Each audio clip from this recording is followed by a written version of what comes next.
the great thing about man. DVR is you can rewind those plays and everything. Right. You know, the only downside is you kind of got to stay off social media because you're going to find out what happens if you're on Twitter or Facebook.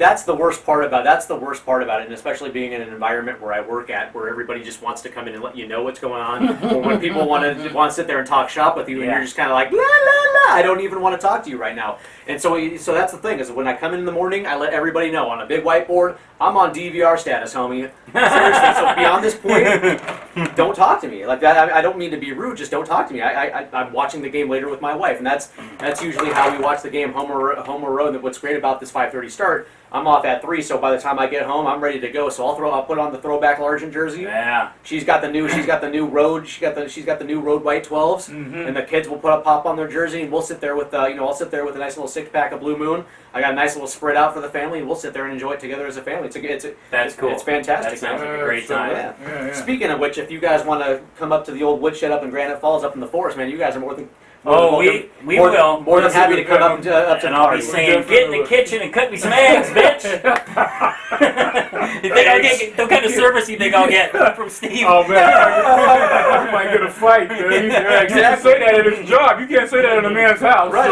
So I might even jump in and start kicking your ass on down. By the way, if you slide a $20 bill across, you can call me. Yeah, whatever you need. As long as you pay me in my house. Oh no, sit down. What I'll tell you this: when I went up to Sporty's one time and had scrambled eggs up there, I had to call. They were so delicious. Really? I'm talking just basic, regular scrambled eggs are so delicious. I said to the guy, I go, man, who's back there, cooking this? I said, man, bring that guy out.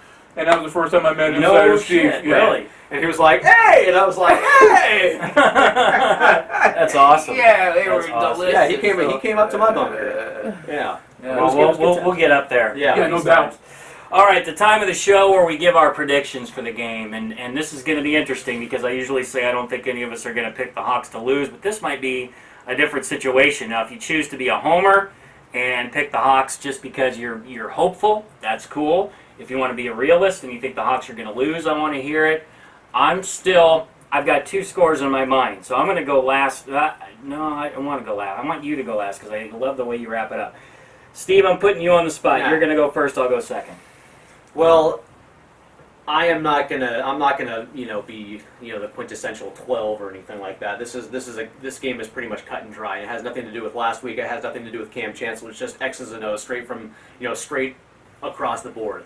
I expect the Seahawks to improve on offense a little bit, take the next step on offense, and that's just going from one game to the next. I expect to see subtle improvements on defense as well too. But this is a game where Aaron Rodgers, Mike McCarthy, and the rest of the Green Bay Packers are foaming at the mouth. This is a team that wants the biggest shot at the Seattle Seahawks for what they consider was, the game that they had and they lost last year. Right. They have them on their turf, week 2 after a crippling loss last week. Green Bay, I'm just gonna say it, man. Green Bay is going to put something on Seattle. Ooh. I'm gonna say it. 36-17 Packers. It will be a rout. Really? Do you realize the last time the Hawks got routed was like 5 years ago, 4 years ago? But you know what? You are hysterical. You know what? Get the fuck out. You're fired. Right, man. Well, and the reasoning behind it is right now. I mean, it's early in the season, and the Seahawks are still going through the motions. Offensive line, in the defense, in the secondary. The only thing that seems to be clicking is their special teams right now. And even if the Seahawks do employ a balanced offense and they do feed the beast and they do just incrementally improve on offense, the bad man Aaron Rodgers is out for blood. This Packers team is out for blood. So what? So are the Seahawks, man. See that game last week? 36-17 Packers. 36-17 Packers. All right. Hey, here's the deal. Once again, the Hawks have this magic on primetime football. Sunday night game. I know Lambeau's got its own magic. I know the Hawks are coming off a game where they didn't look that great, but they took a very tough team. I think we're going to find that out as the season goes on. They took them to overtime on the road. They're 1 week more used to not having Cam Chancellor. Jimmy Graham's 1 more week used to being in the offense. Marshawn Lynch will get the ball more. The Seahawks will go into Lambeau and continue screwing over the Packers and frustrating them and making their fans hate the 12s even more. 32-27 Hawks. You gotta love that, man. Woo! Starting with what you talked about with Coach Holmgren coming here Yeah. as the thorn That's right. that I didn't just even mention that. Good job. continues in the side of the Green Bay Packers at the hands of the Seattle Seahawks. Last week, they lost in overtime. And what we saw was a team with Russell Wilson that is constantly always in a game and don't get blown out. 24-21, Seattle Seahawks win on a real close game there at the end. Another one, because like I said, last year was for the division. Last week I should say, and this week is for the conference. And so I say they take these guys. 24-21. I like it. I don't know, man. Last week the Seahawks defense struggled against a mediocre quarterback and third and fourth string running backs. They had their hands full with two tight ends, and now you move from Nick Foles to Aaron Rodgers. You're still looking at the same deficiencies on defense on the road against a team that just wants nothing more just to kick your ass. And you know what? Well, it's not like the Seattle Seahawks don't want to kick that ass. I'm taking that point into consideration. But right now, the Seahawks still have a lot of things that they still have to work through and work out. We saw this last year when they got off to the slow start, turned it on week 7, week 8 last year, and then just went on a complete roll. I'm expecting the same thing this year, where it's going to take about a good 4 to 6 weeks for them to really kind of get everything into gear, and they're going to flip the switch like they always do. But right now, this is a situation where a lot of teams are going to take the Seahawks' best shot.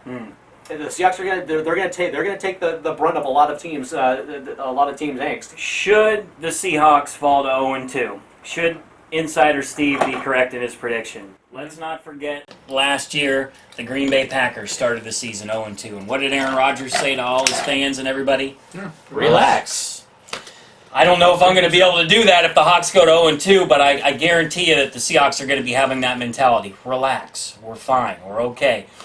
I just have this feeling, this Sunday night feeling that we're going to see the Hawks of old. We're going to feel real good about this team come, Monday morning when we're all rehashing the game. I think we're going to have a lot of good things to say about this team. Right. I mean, of course they're going to compete. A Pete Carroll team is not just going to go to Lambeau. Well, you have them in a blowout, 36-17. That's not competing. What kind of competing is You that? know they're going to. To your That's point, Pete Carroll don't even been on the they're going to sidelines. compete. It's just this is a game where I expect Green Bay to get their blood. I mean, there's nothing wrong with it.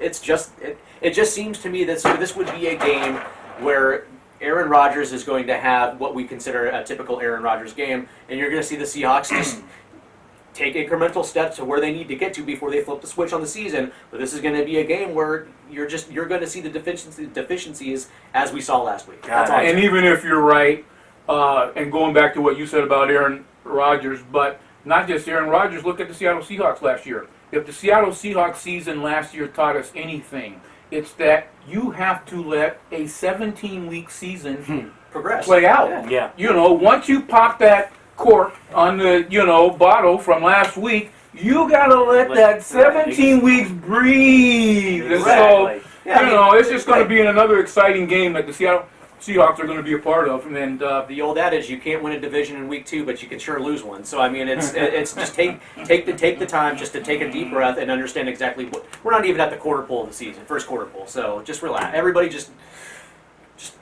let it matriculate. yeah, you're not relaxed. You get the Seahawks blown out. They're Coming gonna into the bunker with a damn Super Bowl championship Seahawks shirt on. That was 2 years with ago. Nike. That was 2 years ago, baby. Yeah, man, 2 years ago. darken that crap in there. I'm going to hang on here.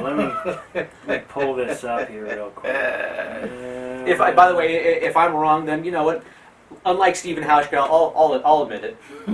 unlike Hauschka, I'll admit if I'm wrong. I'll stand up to it. No worries. Oh, well, this is one of those good wrongs, though.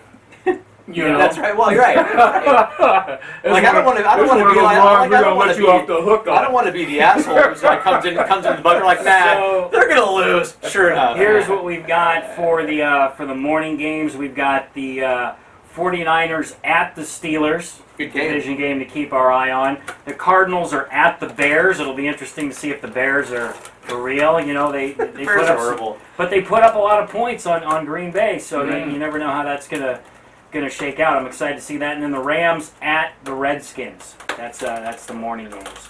So all the division games, we'll have an idea of where the Hawks sit and what their division rivals did.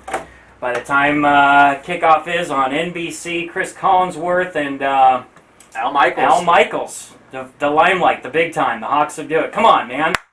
That's going to do it for Hawk and Roll Hysteria. For Insider Steve, What up? for Commando Dave, thank you for doing that unbelievable opening and inviting us into your bunker. I'm Brian Abker. We'll talk to you Monday to break down, hopefully, a Seahawk win over the Packers. Go Hawks! Go Hawks! Rock and roll!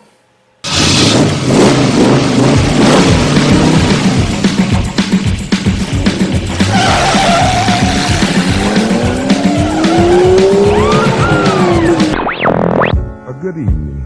Do not attempt to adjust your radio. There is nothing wrong. We have taken control as to bring you this special show. We will return it to you as soon as you are grooving.